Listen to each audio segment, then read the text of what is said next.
Welcome to the Conservation Cast, provided by the Pike County Conservation District. I'm your host, Devin George. I'm the Communications Coordinator here at the Conservation District, and I want to thank you all so much for listening in to our very first episode. In this episode, we're going to be talking all about watersheds and the idea that we all live downstream. We'll be giving a bit of background information that will not only be useful in your own life, but will serve as a good reference point for the rest of our episodes, because everything we do here relates back to our watershed. Our guest is our Watershed Specialist, Rachel Posavetz. Hi, Rachel. Hi, Devin. So, Rachel, tell us, what is a Watershed Specialist? Well, Devin, a Watershed Specialist is a position we have throughout the state of Pennsylvania at most of the conservation districts. And our job is to develop and implement watershed-based plans to improve water quality. So as I learned at our annual Watershed Specialist meeting last month, our role really varies depending on which county you serve. So as my role in Pike County is Watershed Specialist, I am charged with doing a comprehensive stream monitoring that I carry out in the fall and the spring, looking at the macroinvertebrates and the fish populations to tell about stream health. I also monitor several wells throughout the county to check water table levels. And I also provide educational outreach for the public to teach about watersheds and different conservation issues throughout Pike County. Very cool. And that's why you're on the podcast today, is to do a little education and outreach about what you do, right? Yes, ma'am. Yeah. And you live in Pike County, right? Yes, I do. I live in Shahola. Very cool. And what's your favorite thing to do outside in Pike County? Oh, I love hiking with my husky, Nala. She loves being outdoors, so do I. It's a beautiful place to live. We're happy to be living here now. Our favorite hiking spots would be over at Raymondskill Falls and the McDade Trail along the Delaware Water Gap. Very nice. I like it over there too. So let's start from the top. What is a watershed? Thank you for asking, Devin. This is a very important term that many people are still not familiar with, so this is a great topic to cover today. A watershed is simply a geographic area of land across which water and anything it can carry will flow together to a single common outlet, such as a stream, or also called a river, a lake, and even interacting with the groundwater underneath the surface. It's the natural system that links the land, water resources, living organisms, including people, within its boundaries. And those boundaries are just simply made up by the slope of the land, with our mountains and our hills, the way it shapes the way water flows, because water will always flow to the lowest point. So that's the natural boundary of how the water is going to flow together to a single common point. Cool. So we could have more than one watershed here in Pike County. Yes. In fact, we actually have 18 major watersheds in Pike County.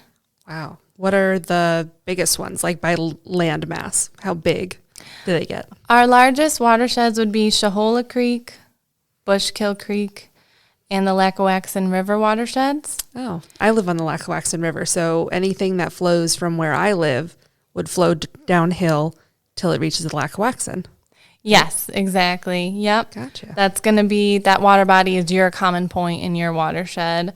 And the interesting thing is, because this is determined by the shape of the land, many watersheds come together and flow into a single source. So all of the watersheds in Pike County then flow together into the Delaware River basin, or the Delaware River watershed.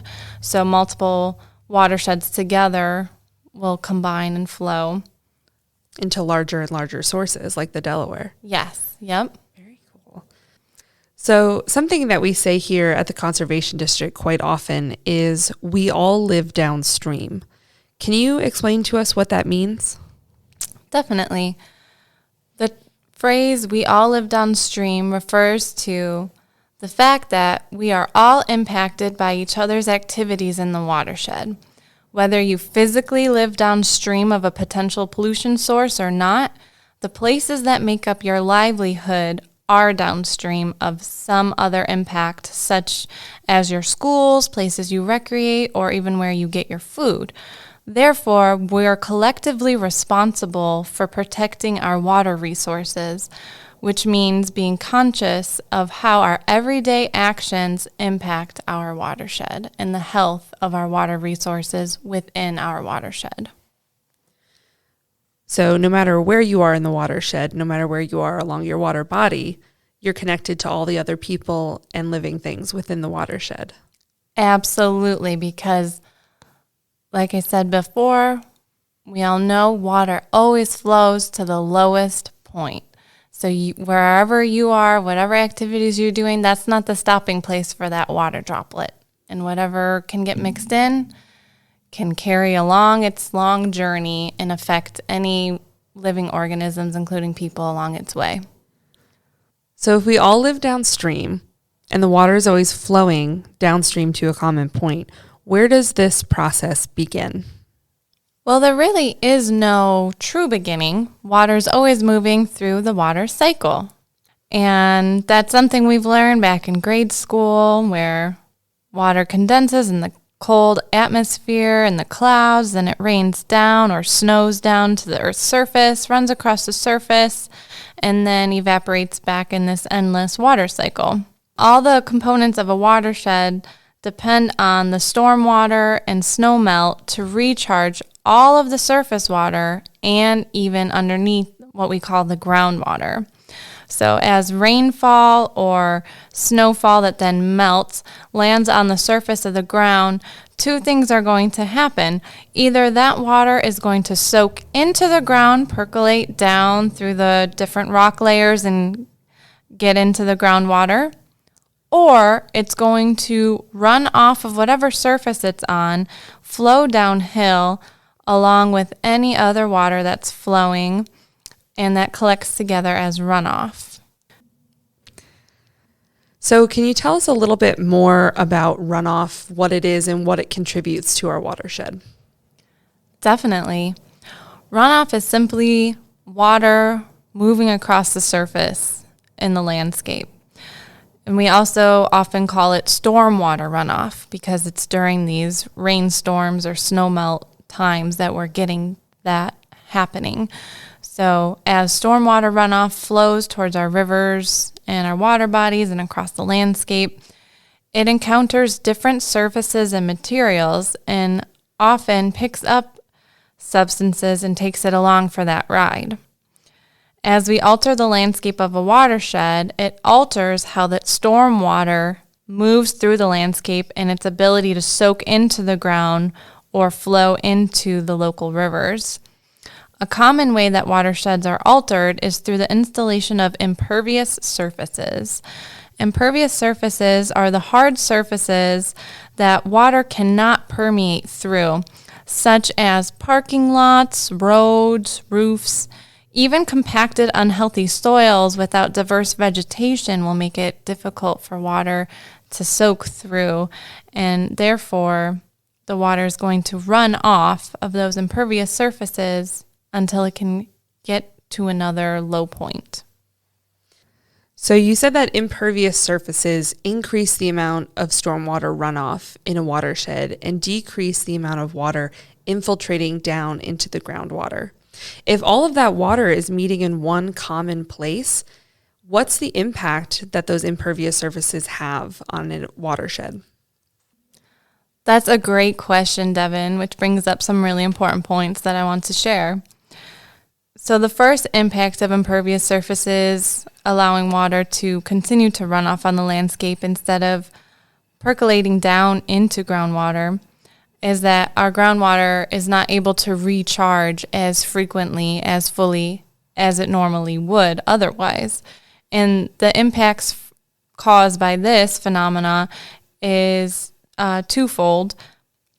Especially in Pike County, majority of homeowners live on private well systems. So without that constant groundwater recharge, it can impact the availability of our drinking water source. And secondly, our groundwater sources provide the base flow to our streams, which many people are not aware of. So it is important to get that water that's raining and coming down to get back into those groundwater storage systems, because a lot of living organisms depend on that. Secondly, stormwater runoff, as I had mentioned before, can pick up pollutants on its way. And an example of those are things in our everyday life activities. Each and every one of us in the watershed does contribute in some way to these pollutants. So some of those would be excess fertilizers, herbicides, or insecticides getting applied to our lawns. Oil, grease, toxic chemicals coming from our vehicles or other activities. Sediment from construction sites, croplands, forest lands, and sediment being loose soils and dirt. Salt from roads, acid mine drainage, and also bacteria and nutrients from livestock, pet waste, faulty septic systems. And by the way, we do have an upcoming podcast episode titled Maintaining Your Onlet Septic System.